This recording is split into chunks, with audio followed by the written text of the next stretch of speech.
Alright, so the first thing we're going to do when we're trying to draw these objects is lightly sketch out in general where they go. Kind of find the individual shapes. So here I'm drawing the sphere and the cup, really trying to make sure that I'm drawing them large enough to fit on the page. Notice I'm doing it very lightly and quickly. These are not the same as the detoured contour lines. I'm really focusing on getting things the correct size and in the correct position, and then later I can come in and add the contour lines and really flesh out the specifics of the edges and everything. I'm doing it lightly because this is the place where you want to fix all your mistakes right away.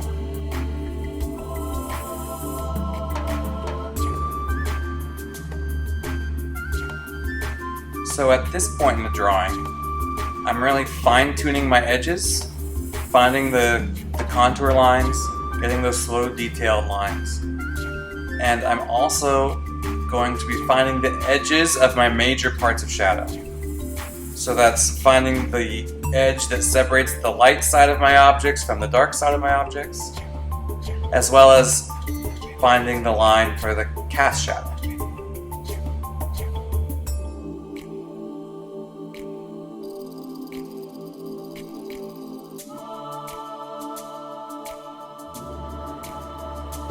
So here you'll see I'm beginning to shade, and what I'm going to start with is I'm basically going to put a very light layer of shading on, and I'm going to basically shade all of the areas that are the dark side of the objects and the cast shadows.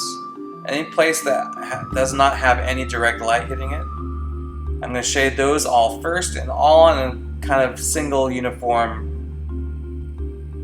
lightly shaded shadow. That will be the basis for the rest of the drawing in terms of finding the light portions and the dark portions of the drawing.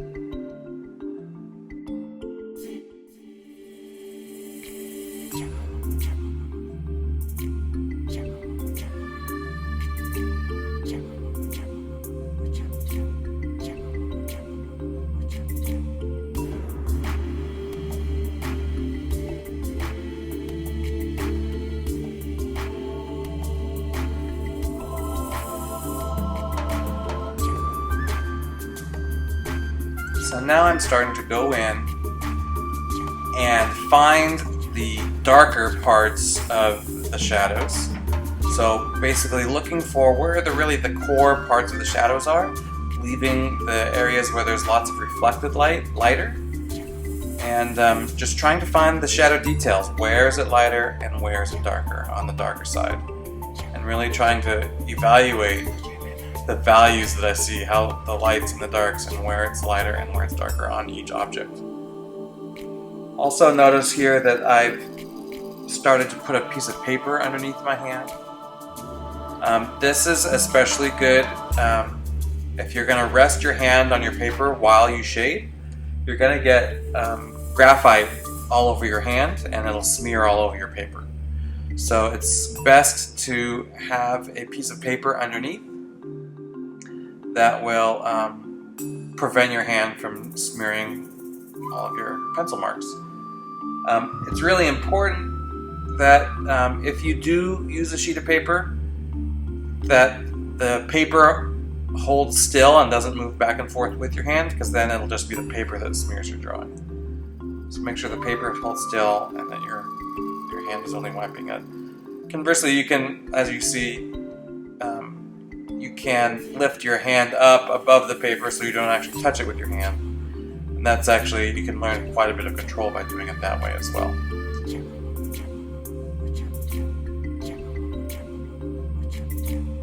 You can also see here that I am shading the light side of the drawing as well, the direct light areas, and paying attention to the highlights or hot spots and leaving them nice and bright white, using my eraser to lighten them up if I need to. Also, the angled light does have a little bit of shading and shadow in it. You just get a very light layer of tone in the angled light area.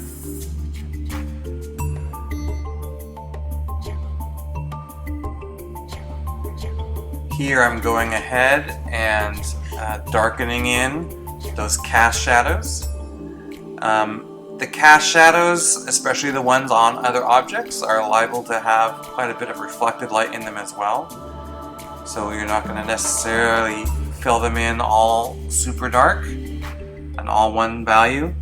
Just pay very close attention to the change in value that you see.